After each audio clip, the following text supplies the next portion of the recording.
Perkenalkan nama saya Rahmati Simanjuntak. Di sini saya akan menjelaskan sedikit mengenai analisis saya tentang penggunaan Big Data atau Hadoop dalam bisnis Netflix. Nah, di sini saya akan menjelaskan sedikit sejarah Netflix hadir di Indonesia, di mana Netflix hadir di Indonesia di tahun 2016 pada bulan Januari.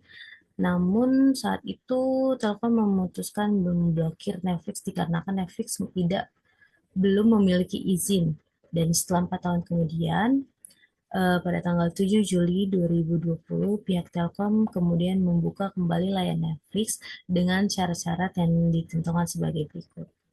Nah, setelah itu, di sini dari data yang saya analisis, cara Netflix mengumpulkan data, yaitu big data yang diperoleh.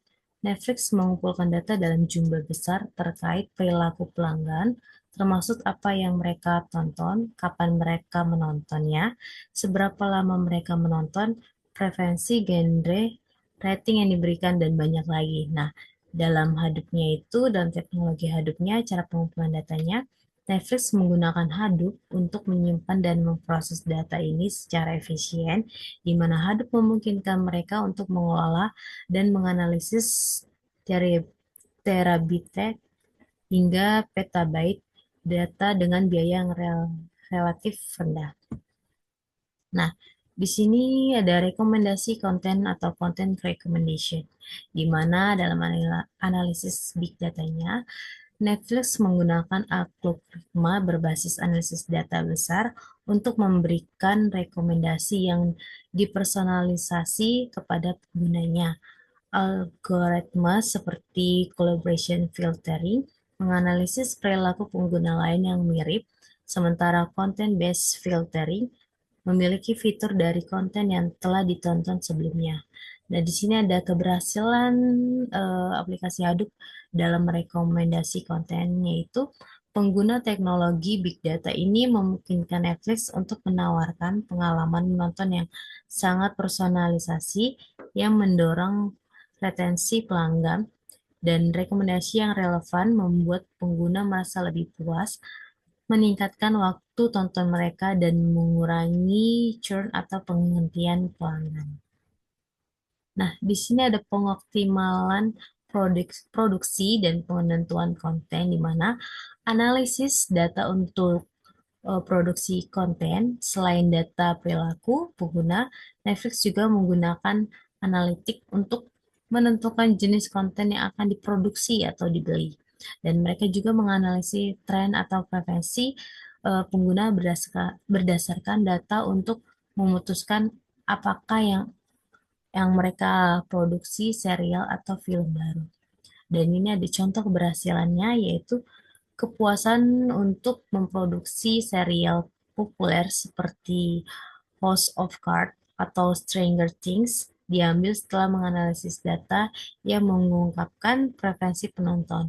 Hal ini memungkinkan Netflix untuk meminimalkan risiko dalam produksi dan memaksimalkan peluang kesuksesan.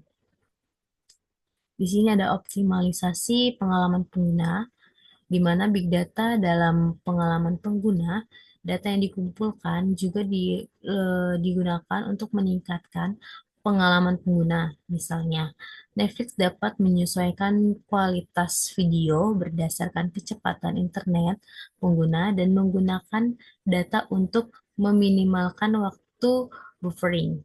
Dan sini ada keberhasilannya, yaitu pengalaman pengguna yang lebih mulus dan cepat tanpa gangguan buffering telah memberikan peningkatan kepuasan kepada pelanggan, di mana Netflix juga terus memperbaiki antarmuka atau fitur aplikasi berdasarkan feedback yang terkumpul dari analisis data penggunanya itu sendiri.